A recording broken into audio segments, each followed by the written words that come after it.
ఈ విషయంలో మీరు గుర్తుపెట్టుకోవాలి.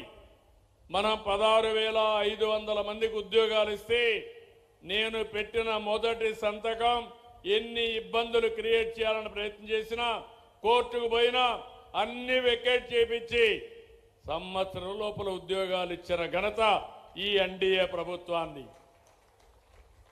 నిన్న మొన్న చూశారు, పరీక్షలంటే తెలియని వాళ్ళు, ఎట్లా పెడతారో తెలియని వాళ్ళు, రిజర్వేషన్ తెలియని వాళ్ళు కావాలని బురజల్లే కార్యక్రమాన్ని తీసుకున్నారు.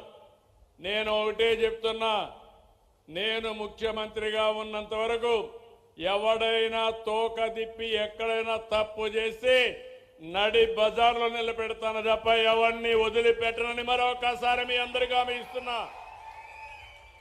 యువత గుర్తుపెట్టుకోవాలి, మీరు కష్టపడ్డారు, లక్షల మంది పరీక్షలు రాశారు.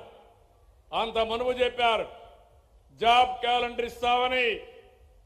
జాబ్ క్యాలెండర్ ఇవ్వలేదు కదా, నిరుద్యోగులకు దగా చేశారు. నేను వచ్చిన తర్వాత ఉద్యోగాలు ఇస్తామని ఉద్యోగాలు ఇచ్చాం.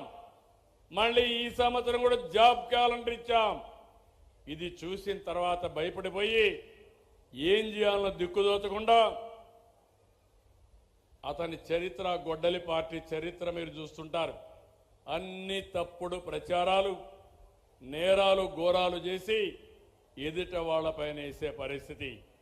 నేను ఎన్నోసార్లు చెప్పాను, మా అధికారులు చెప్పారు, మీరేసిన దానికి ప్రతి ఒక్కదానికి సమాధానం ఇచ్చారు.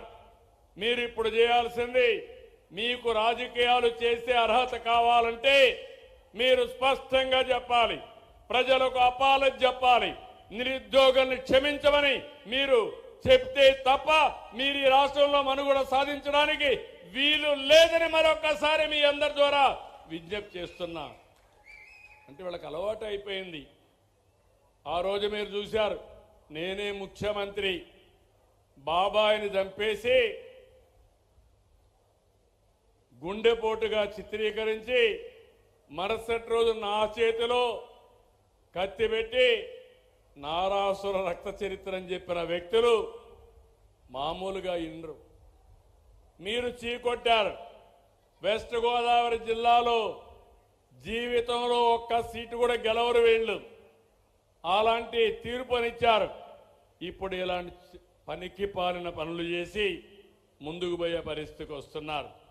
నేను అందుకే మిమ్మల్ని అందరినీ ఒకటే కోరుతున్నాను, ఇలాంటి వ్యక్తులకి ఎప్పటికప్పుడు మీరు కూడా బుద్ధి చెప్పాల్సిన అవసరం ఉంది.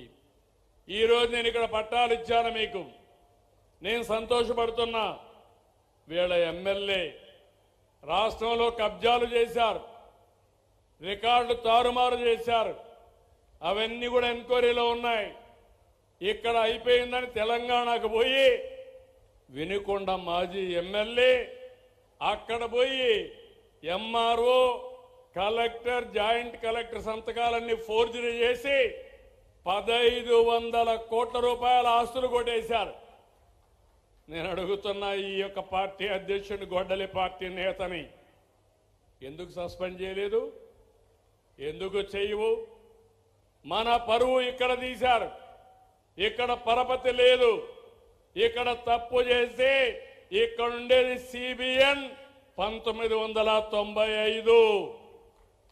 ఇక్కడ నేను గాని, పవన్ కళ్యాణ్ గాని, నరేంద్ర మోడీ గాని వీళ్ళ ఆటలు సాగవని తెలంగాణకు పోయి అక్కడ రికార్డులు తారుమారు చేసే పరిస్థితికి వచ్చారు. ప్రజల ఆస్తులు కొట్టేసే పరిస్థితికి వచ్చారు. మాట్లాడితే వీళ్ళు పతివ్రతలని చెప్పి మాట్లాడే పరిస్థితికి వస్తున్నారు. నేను అందుకే మిమ్మల్ని అందరినీ కోరుతున్నాను, ఈ రాష్ట్రంలో మళ్ళీ వీళ్ళు చూస్తే నాకు ఒక జ్ఞాపకం వస్తుంది. మీరందరూ కూడా గుర్తుపెట్టుకోవాలి, గొడ్డలి పట్టుకునే చేతులకి నాగలబట్టే రైతు బాధలు గుర్తురావు. కోడి కత్తి డ్రామాలు ఆడేవాళ్ళకి వరి కోతలు తెలియవు. గంజాయి బ్యాచ్ను ఓదార్చే వాళ్ళకి పంట సాగు తెలిసే పరిస్థితి ఉండదు. దేవాలయాల పైన దాడులు చేసి విధ్వంసం చేసే వ్యక్తులకి ప్రజల మనోభావాలు తెలియవు. మీరు చూశారు. సాక్షాత్తు కలియుగ దేవుడు వెంకటేశ్వర స్వామి